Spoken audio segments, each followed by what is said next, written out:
আছে, আজকে প্রমাণ করে দেব। আমি 1971-এর ঘটনাকে মুক্তিযুদ্ধ বলি না, কারণ যেই যুদ্ধে আমাদের মুক্তি ঘটে না তারে মুক্তিযুদ্ধ বলাটা ভণ্ডামি। আর আরেক রাষ্ট্র এসে আমাদের মুক্ত করে দিয়ে যেতে পারে না, তাই তো ঘটিছে, তাই না? অনেক 1971-এ কারণ কইতে পারে 1971-কে আমরা তাহলে কি বলবো? সবচেয়ে ভালোভাবে বলা সম্ভব বাংলাদেশের জন্ম। এই বাংলাদেশের জন্ম ইতিহাসের অংশ, এই জন্মকে আমাদের জাস্টিফাই করতে হবে, তাইলেই বাংলাদেশ রাষ্ট্র টিকবে। না হলে বাংলাদেশ টিকে থাকার মরাল অথরিটি থাকবে না, নৈতিক যে অথরিটি সেটা থাকবে না।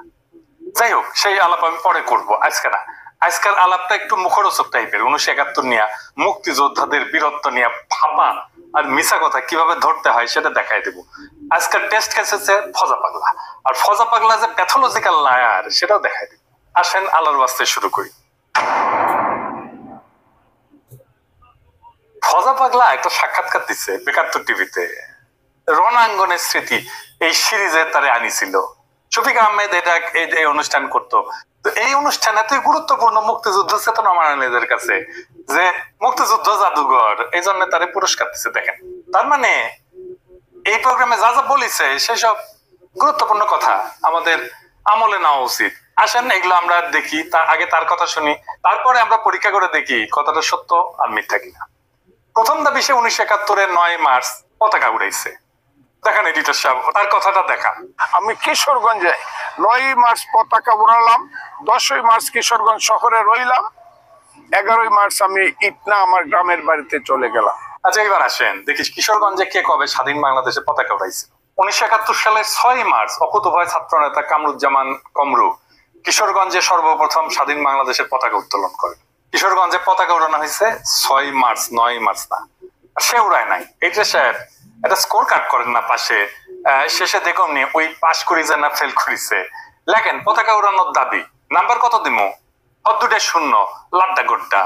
আসেন পরের দাবি কি তা দেখি। তারপরে সে কয় যে 11 মার্চে গ্রামের বাড়ি যায় ইটনা, থানায় গিয়ে বলে অস্ত্র দিয়ে দিতে হবে। 200 থেকে 250 ছাত্র নিয়ে নাকি ট্রেনিং করায় আনসার কমান্ডার দিয়া।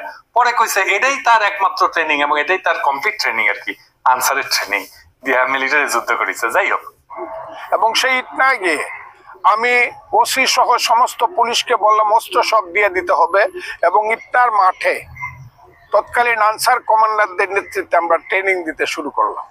এবং সেই সংখ্যাটা আমাদের খুব কম ছিল না, প্রায় 2 থেকে 250 ছাত্র বা যুবক আমরা ট্রেনিং দিলাম ইটনার মাঠে।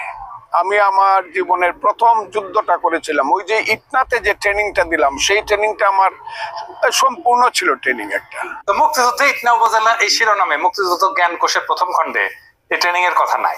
যদি ফজা পাগলা সম্পর্কে বলা হয়েছে সে মুক্তিযুদ্ধের অন্যতম প্রধান সংগঠক, তাহলে এডিটর সাহেব ইটনা ট্রেনিং করানোর দাবির পক্ষে কোনো প্রামাণ্য রেফারেন্স বইয়ে এভিডেন্স নাই।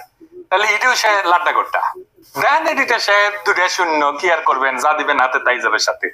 এরপরে সে বলতেছে 21, 22 এবং 23 জুন সে তামাবিল জাফলং এ মীর শওকতের আন্ডারে যুদ্ধ করেছে। সে ছিল ডাউকিতে, নিজেই কইছে। দেখেন এডিটর সাহেব এই অংশটা। মেজর মীর শওকত আলীর নেতৃত্বে প্রথম আমি জাফলং এবং তামাবিলে একটা যুদ্ধ করি। পাকিস্তানি হানাদার বাহিনী জাফলং তামাবিলে ছিল, আর আমি ছিলাম ভারতের শিলংয়ের কাছে ডাউকির পারে। 3 দিন এখানে যুদ্ধ করেছিলাম। সেটা ছিল 21, 22, 23 জুন। সেই যুদ্ধ আমার প্রথম যুদ্ধ। মুক্তিযুদ্ধের সামরিক অভিযান দ্বিতীয় খণ্ডে যে এই জায়গাটা যুদ্ধের কথা বলছে না, ওই যে তামাবিল জাফলং, ওই যুদ্ধের সব যুদ্ধের বর্ণনা আছে। এটা হচ্ছে রাধানগরের যুদ্ধ। অনেকগুলো যুদ্ধ হয়েছে রাধানগরে। এই অঞ্চলটা মীর শওকতের 5 নম্বর সেক্টরের অন্তর্ভুক্ত ছিল। ফজার দাবি অনুযায়ী সে মুজিব বাহিনীর সদস্য ছিল। দেখান দেখান সে মুজিব বাহিনীর সদস্য। মুজিব বাহিনীর সদস্যরা দেশে ঢোকার আগে দেশ স্বাধীন হয়ে যায়। দেশে একটা ক্ষুদ্র অংশ পার্বত্য চট্টগ্রাম দিয়ে ঢোকে শেষ দিকে। তো ফজা ডিসেম্বরের 2য় সপ্তাহে ফজার কোনোভাবে মীর শওকতের সেক্টরে যুদ্ধ করার সম্ভাবনা নাই, তাও তর্কের খাতিরে ধরি যে করছে। তাও তার বলা তথ্যই ভেরিফাই করি। আসেন মুক্তিযুদ্ধ সামরিক অভিযান দ্বিতীয় খণ্ড থেকে পড়ি। রাধানগর কমপ্লেক্সের গুরুত্ব সিলেট তামাবিল ডাউকি সড়কের অবিভাজ্য ভারতীয় উপমহাদেশে ইংরেজ শাসনামল থেকেই যথেষ্ট গুরুত্ব বহন করে আসছে। ভারতের আসাম, মেঘালয়, মণিপুর, নাগাল্যান্ড, মিজোরামের সাথে স্থলপথে বাংলাদেশের ব্যবসা বাণিজ্য যাতায়াতের একমাত্র যোগাযোগ মাধ্যম হচ্ছে এ সড়ক পথ। দ্বিতীয় বিশ্বযুদ্ধে মিত্রবাহিনীর বার্মা ফ্রন্টে যুদ্ধ পরিচালনাতেও এ সড়কটি একটি গুরুত্বপূর্ণ ভূমিকা পালন করেছে। সামরিক দিক থেকে সিলেট তামাবিল সড়কটি নিজেদের আয়ত্তে রাখতে পারার অর্থ অনেকাংশেই ছিল সিলেটের প্রতিরক্ষা নিশ্চিত করা। এ কারণেই সিলেট তামাবিল সড়কটি যে কোনো বড় আক্রমণ থেকে রক্ষা করার জন্য পাকিস্তানিরা সিলেট শহর থেকে তাওয়াবিল বিওপি পর্যন্ত সব গুরুত্বপূর্ণ জায়গায় সুদৃঢ় প্রতিরক্ষা ব্যবস্থা গড়ে তুলেছিল। প্রতিরক্ষা অবস্থানগুলোর মধ্যে রাধানগর অবস্থানটি ছিল গুরুত্বপূর্ণ, কেননা মুক্তি বাহিনী কিংবা ভারতীয় বাহিনী যদি সিলেট তাওয়াবিল সড়কের রক্ষণ ব্যবস্থা ফাঁকি দিয়ে সিলেট শহর পর্যন্ত পৌঁছে যায়, সে পরিস্থিতিতে রাধানগর থেকে অতি সহজে অল্প সময় সিলেট ডাউকি সড়ক পথে যে কোনো অবস্থানে আক্রমণ করা যায়। তো এই ডাউকি ঘাট অঞ্চলের অবস্থান দখল করে রাখার জন্য রাধানগর ছিল একটা গুরুত্বপূর্ণ জায়গা। সহজ ভাষায় রাধানগরের অবস্থানটা সিলেট তাওয়াবিল ডাউকি শিলং মহাসড়কের এতই কাছে ছিল যেখান থেকে যে কোনো ধরনের বড় ধরনের বিপর্যয় ঘটানো সম্ভব ছিল। আর সেই লক্ষ্যে দীর্ঘ 8 মাস ধরে পাকিস্তানিরা রাধানগরের চারিদিকে এক বিস্তৃত এলাকা জুড়ে একটা শক্তিশালী সুসংহত প্রতিরক্ষা ব্যবস্থা গড়ে তুলেছিল। 21-22 কোনো যুদ্ধ হয় নাই। 23শে জুন পাকিস্তানিরা আক্রমণ করে রাধানগর দখলে নেয়। তো ওই তাইলে যুদ্ধ করেছে, তাহলে তো হারিছে। কিন্তু 21-22 যুদ্ধ হয় নাই। 27শে জুন মুক্তি বাহিনীরা আক্রমণ করে কিন্তু পরাজিত হয়ে পশ্চাৎপসরণ করে। 13ই জুলাই জাফলং এ একটা যুদ্ধ হয়, এটাকে মুরিয়ার যুদ্ধ বলা হয়। যে দেখেন, তাইলে ওই যুদ্ধের কোনো কথা আছে? ডাউকি ইন্ডিয়ার মধ্যে, ডাউকিতে একটা মুক্তিযোদ্ধার ক্যাম্প ছিল, সে আছে ডাউকিতে। ডাউকি থেকে যে যুদ্ধ করতেছে জাফলং আর তামাবিলে, এইটা সাহেব গুগল ম্যাপে ডাউকি তামাবিল আর জাফলং দেখান তো। তামাবিল আর জাফলং দুই দিকে না, আর মাঝখানে ডাউকি, দেখেছেন? এইভাবে মিলিটারি অপারেশন করে, দুইটা দুই দিকে মিলিটারি অপারেশন হবে, আর ওই ডাউকি থেকে ওই যুদ্ধ করছে। হ্যাঁ, ওই ডাউকি থেকে ওই দুইটা জায়গার দূরত্ব প্রায় 10 কিলোমিটারের মতো। মানে এটা ছেলে খেলা। আচ্ছা ভাই, আর্মির লোকজন আছে না, আপনারা কেন চ্যালেঞ্জ করেন না এসব বালসাল? তাহলে এটা সাহেব জাফলং এ লাড্ডা গুড্ডা, তাই না? শূন্য। এইবার আসেন করিমগঞ্জ আর তরাইল থানা মুক্ত করা, এইটা সাহেব দেখানো কি কইছে? আমরা করিমগঞ্জ থানা, তারাইল থানা আমরা দখল করলাম, তাদের সমস্ত অস্ত্র নিলাম, তারাইল থানা মুক্ত করলাম, করিমগঞ্জ থানা মুক্ত করলাম। ভিতরে এই যুদ্ধগুলো আমাদের করতে হয়েছে। করিমগঞ্জ থানাকেও মুক্ত করে নাই। 14ই ডিসেম্বর তারা রাজাকাররা ছাইড়ে চলে যায়, তারপরে পুরা করিমগঞ্জ মুক্ত হয়ে যায়। এটাকেও মুক্ত করে নাই। তাইলে এখানেও লাড্ডা গুড্ডা। করিমগঞ্জ থানা লাড্ডা গুড্ডা। তরাইল থানা মুক্তিযুদ্ধ জ্ঞান কোষে তরাইল থানা মুক্ত করার যুদ্ধের কথা আছে, সেটাও আছে। তরাইল থানা পাক হানাদারদের সঙ্গে মুক্তিযোদ্ধাদের 3 বার যুদ্ধ হয়। একবার তারা দখল করার পরে পাক বাহিনী আবার এটা যে পাল্টা দখল করে নেয়। অক্টোবর মাসের প্রথম দিকে মুক্তিযোদ্ধারা থানা দখল করে, নভেম্বর মাসের শেষ দিকে হানাদাররা আবার তা দখল করে নেয়। 14ই ডিসেম্বর মুক্তিযোদ্ধারা পুনরায় দখল করে স্বাধীন বাংলার পতাকা উত্তোলন করে, একেবারে স্বাধীন হয়ে যায়। ওই কোসে আর নাকি যুদ্ধই করা লাগেনি, ফায়ার বললেই নাকি পলায় যেত। তরাইল থানা দখলে 3 বার যুদ্ধ করতে হয়েছে। ফায়ার বললে কেউ পলায় যায় নাই। ফায়ার বললে থানা ছেড়ে পলায় যাইতো। সে আসতেছে তাই শুনলে নাকি কাঁপতো। দুনিয়া কেউ শুনেছেন একটা গেরিলা অপারেশনে যাওয়ার আগে জানায় অপারেশনে যায় কেউ? ওই তো যুদ্ধের বেসিকই জানে না। আগে সে আসতেছে এটা জানাই দেয়, জানাই দিয়ে অপারেশন করে কেউ।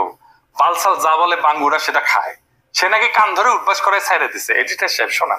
কিন্তু খুব সত্য করে বলতে গেলে বলতে হয়, আমার নাম শোনার সঙ্গে সঙ্গেই রাজাকাররা পালায় যেত। ফজলু কমান্ডার আসিতেছে, এই কথাটা তাদের কাছে আগুনের মতো মনে হইতো যে কেউ বাঁচবো না, কাজে সবাই পালিয়ে যেত। কাজে কোনো থানা দখল করতেই আমাকে ওইভাবে যুদ্ধ করতে হয় নাই। খালি একটা ফায়ার বলার সঙ্গে সঙ্গে একটা ফায়ার দিলেই বুঝছে যে আমাদের জীবন হবে, রাজাকাররা পালিয়ে গেছে। ওসিদেরকে ধরে আনছি, সিউদেরকে, তখন সিউ ছিল, তাদেরকে ধরে এনেছি গাঙ্গের পারে কোথাও কোথাও স্কুলের সামনে কান ধরে উঠবস করে 10টা বেতের বাড়ি দিছি। জীবনে আর কোনোদিন থানায় আসবি না, ছেড়ে দিয়েছে। তো তারাইল থানা আবার দখল নিল কেমনে পাক বাহিনী? তাহলে এখানে লাড্ডা গুড্ডা, ডাবল শূন্য। এইটা সে দেন। ফাইনালি সবচেয়ে মজার যুদ্ধ, আসেন এটা দেখি। সে বলতেছে 9 ডিসেম্বর কালনি কুশিয়ারা এসে যুদ্ধ করছে। তার কাছে জানতে চাইছে যে তার কি কখনো এমন মনে হয়েছে যে সে আর কখনো বাঁচবে না। সে কইতেছে এই কথাটা, আগে শোনান কি কইতেছে। এটা হলো 9ই ডিসেম্বর 1971 সাল। এইটা আমি বলি নাই আপনাকে। এটা হলো আমার কালনি কুশিয়ারার যুদ্ধ। মেঘনা যাকে বলে, পরবর্তী আজমিরগঞ্জ একটা নদী কালনি কুশিয়ারা হইয়া চাতলপাড়ের কাছে মেঘনায় আইসা পড়ছে। সেই কালনি কুশিয়ারার যুদ্ধে আমি 3টা স্টিমারে 179 জন পাক বাহিনী ছিল, মিলিশিয়া ছিল, রাজাকার ছিল। আমরা মাত্র 3 জন। এখনো আরেকজন জীবিত আছে। কয়েকদিন আগে আমার আরেক মুক্তিযোদ্ধা বন্ধু মারা গেছে। আমরা 3 জন, আমি ফজলুর রহমান, আমার ডেপুটি কমান্ডার নিহারেন্দু দেবনাথ, আমার আরেক সাথী আবু তাহের ঠাকুর মারা গেছে। 3 জন আমরা যুদ্ধ করি, তাদের 2 জনের কাছে 2টা এলএমজি ছিল। স্টিমার আমরা আক্রমণ করি কাল্লি কুশিয়ারা 2টা এলএমজির মাধ্যমে, আমার কাছে মাত্র একটা স্ট্যান্ড গান ছিল। আমি সিগন্যাল দেওয়ার সঙ্গে সঙ্গে 2 দিক থেকে নদীর উপরে স্টিমারে ফায়ার হওয়া শুরু হইলো, একদম মাস্টার ব্রিজ উড়ে গেল। শেষ পর্যন্ত পাক বাহিনী আমার কাছে সারেন্ডার করলো। এটা ছিল আমার 9 ডিসেম্বরের যুদ্ধ। পাক বাহিনী বুঝতে পারে নাই যে আমরা 3 জন, কারণ আমি 500 লোককে লাইং ডাউন করাইছিলাম এই লাঠি দিয়া, কাজে তারা আমাদের কাছে সারেন্ডার করছিল। কি কইলো? 3টা স্টিমারে 179 জন পাক সেনা আসতেছিল, তারা 3 জনে হারাই দিছে। 2 জনের কাছে সাবমেশিন গান ছিল আর তার কাছে স্ট্যান্ড গান ছিল। 179 জন এই গুলিতেই সারেন্ডার করলো। হ্যাঁ করেছে, কারণ ওই কাছে লাঠি হাতে নাকি 500 লোকরে শুয়ে রাখছিল, তাই দেখা ভাবিছে যে অনেক লোক তাদের গুলি করতেছে। ট্রেনিং পাওয়া আর্মি 2টা এলএমজি 2 পার থেকে গুলি করতেছে, নদীর 2 পার থেকে। তারপরে মনে করবে 500 লোক গুলি করতেছে, মানে বালসাল যাবো যাবে। গাজার নৌকা পাহাড়ের চলে। পলাশি যুদ্ধ নাকি সেরা যুদ্ধ লেঙ্গা করেছিল, পাসাদ কামানে শুয়ে রাখিছিল ওর সোলজারদেরকে। তো ওই রবার্ট ক্লাইভ ভাবিছে সারিছে কত কামান, কিন্তু ওর মধ্যে একজন আছিল চুলকানি। তো পাসাদ যে হাত দিয়ে চুলকাইছে, ক্লাইভ বুঝেছে যে কেস তো খারাপ। এই চুলকানির জন্য রবার্ট সিরাজউল্লাহ হারিয়েছিল। শুনেছেন না এই গপ্প?